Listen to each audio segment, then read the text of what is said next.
Terima kasih Anda masih bergabung bersama kami dan kini kita sudah masuki segmen Kereta Jakarta dan Indonesia terus berlari mengejar kualitas udara yang baik. Hal ini wajar karena Jakarta sebagai kota dan Indonesia sebagai negara memiliki kualitas udara terburuk di dunia dan di Asia Tenggara.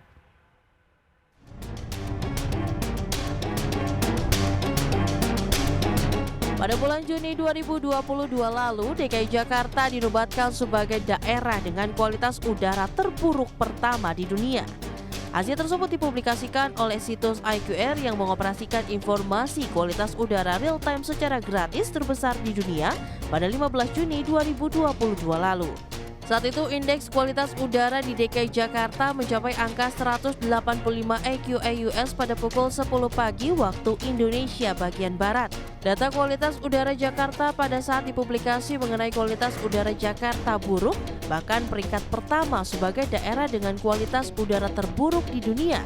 Badan Meteorologi, Klimatologi, dan Geofisika pun mengeluarkan data catatan mengenai kualitas udara di Jakarta tersebut. Penyebab kualitas udara Jakarta buruk disebabkan oleh kombinasi antara sumber emisi dari kontributor polusi udara dan faktor meteorologi yang kondusif untuk menyebabkan terakumulasinya konsentrasi polutan.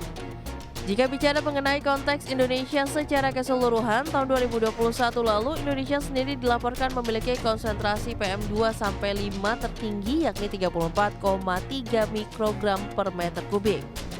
Posisi ini sekaligus menjadikan Indonesia sebagai negara nomor 1 yang paling berpolusi di kawasan Asia Tenggara. Berdasarkan laporan IQR, bulan-bulan dengan kadar konsentrasi PM2,5 tertinggi adalah pada Juni dan Juli, masing-masing 54,5 mikrogram per meter kubik dan 57,2 mikrogram per meter kubik.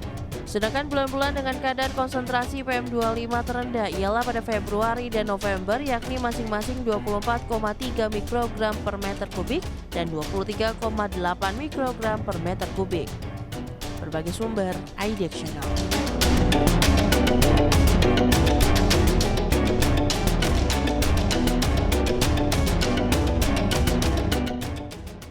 Wah, kualitas udara Jakarta pernah yang terburuk di dunia, tapi kan Di bulan Juni. ya di bulan tahun Juni ini kan kualitas udara itu juga bisa berfluktuatif gitu Betul ya. sekali, dan kalau ngomongin soal kualitas udara di Indonesia tahun 2021 seperti tadi disampaikan dari IQR begitu, ya sebagai negara yang paling berpolusi di Asia Tenggara. Walaupun memang Indonesia memiliki hutan yang lebih banyak jika dibandingkan dengan negara-negara Asia Tenggara lainnya begitu, tapi ya hasil dari survei yang dilakukan oleh IQR seperti itu gitu. Oke, hutan yang lebih banyak. Aku pikir kamu bilang hutang yang lebih banyak. Mungkin itu juga ya. Oke. Nah, sekarang kita sudah tersambung untuk membahas tema kita hari ini mengenai ukur kualitas udara ala startup. Sudah tersambung melalui video conference ada Mas Nathan Rustandi, CEO dan juga co-founder dari Nafas Indonesia. Selamat pagi Mas Nathan. Selamat pagi. Mas Nathan, selamat pagi. Mungkin masih di mute Mas Nathan?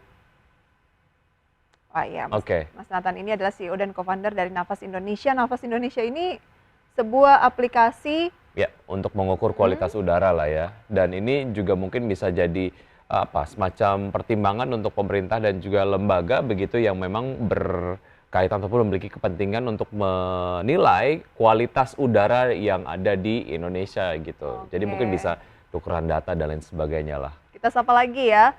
Halo Mas Nathan. Oke. Wah, suaranya Nampaknya ada gangguan sinyal sedikit, iya. tapi kita coba lagi. Mas Nathan, bisa dengar suara kami dengan baik ya? Oke, kita jeda sejenak, kita akan lanjutkan usai jeda berikut untuk kemudian memastikan koneksi antara studio IDXN dengan Mas Nathan. Usai jeda berikut kami akan segera kembali. Kami berusaha untuk menghubungi Mas Nathan Rustandi lagi, CEO dan juga co-founder dari Nafas Indonesia. Halo Mas Nathan. Halo, selamat pagi. Selamat pagi. Ya, terima kasih sudah bergabung bersama kami Mas Nathan dari Nafas Indonesia ya. Mas Nathan, mengapa kita perlu mengukur kualitas udara tempat kita tinggali dan apa signifikansinya ketika kita sudah tahu kualitas udara dari tempat ataupun kota yang kita tinggali?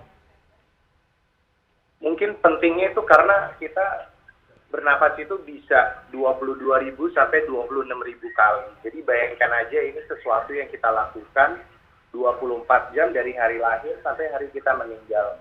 Jadi kita perlu tahu apakah konten di dalam udara kita ini ada polutan dan apakah kotor, karena itu ada dampak yang sangat-sangat besar terhadap kesehatan kita. Oke, pentingnya gitu ya mengukur kadar ataupun kondisi udara yang kita hirup seperti yang Wiki sampaikan tadi, bahwa kita tidak bisa memilih udara mana yang harus kita hirup, misalnya kita di Jakarta ini gitu Wiki ya. Lantas Mas Nathan, kenapa mendirikan Nafas Indonesia? Apa keuntungan yang Anda peroleh dengan membentuk perusahaan ini? Jadi mungkin pertanyaan pertamanya kenapa Nafas ini bisa terbentuk atau ide untuk membentuk Nafas ini, karena pertama adik saya punya penyakit asma dari kecil. Dan bulan-bulan tertentu tuh kadang-kadang suka kambuh lebih parah, dan saya juga dalam 10 tahun terakhir sering berpergian ke Cina untuk bisnis, dan di situ saya melihat langsung bagaimana kondisi polusi udara yang sangat parah. Dan bagaimana perlahan-lahan ada aksi pemerintah untuk membenahi sektor industri untuk mengurangi polusi udara. Jadi saya melihat di Indonesia itu sebagai negara berkembang, dan memang di negara berkembang isu polusi udara ini ada di mana-mana. Jadi baik. Ya, Mas Nathan, saya ingin tahu signifikansi dari keberadaan nafas.id ini untuk kemudian mempengaruhi pembuat kebijakan agar menciptakan kebijakan yang berdampak kepada perbaikan kualitas udara. Jadi mungkin yang pertama adalah kenapa kita mengumpulkan data supaya kita lebih bisa mengerti masalah. Karena polusi udara itu faktornya banyak sekali. Bukan hanya faktor dari industri, faktor dari kendaraan motor, faktor dari pembakaran sampah, tapi ada faktor teknologi juga, seperti pola angin.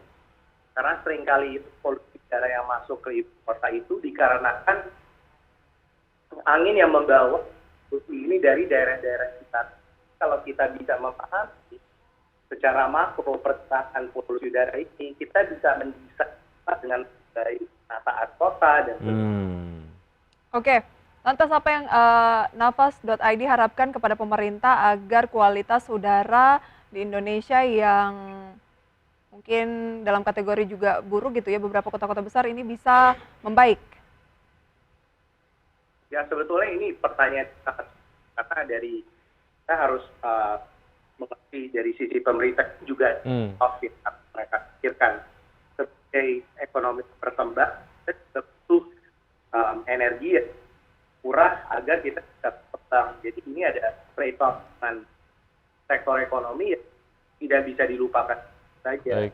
Tapi mungkin step pertama adalah kita lebih mematangkan bagaimana kita bisa mulai memikir untuk transisi di masa depan. Dan lamanya kita menggunakan energi yang tanda kutip kotor. Oke. Ya, pengukuran udara yang bisa dilakukan melalui Nafas Indonesia ini juga bisa menjadi satu trigger untuk masyarakat dan juga pemerintah bahwa ternyata dari kontribusi emisi yang sudah kita berikan kepada lingkungan ini berdampak buruk kepada kualitas udara gitu ya. Dari situ kemudian akan ada narasi-narasi berikutnya yang memang mudah-mudahan dapat terrealisasi untuk membuat udara kita lebih baik lagi begitu ya. Mas Nathan, waktu kita sangat terbatas. Mungkin kita berbincang lagi di lain waktu. Sukses untuk Anda. Sampai jumpa. Selamat pagi, Mas Nathan. Baik, itu dia perbincangan bersama dengan Nafas.id. Semoga bisa menjadi referensi untuk Anda pemirsa. Dan sudah 90 menit kami menemani Anda dalam Power Breakfast. Dan semoga pembahasan hari ini dapat menjadi referensi dan sumber informasi untuk Anda. Tetap perbarui informasi Anda hanya di IDX Channel, your trustworthy economic business and capital market channel. Saya Wiki Adrian. Dan saya Prisa Sumbodatu pamit undur diri. See you in the morning.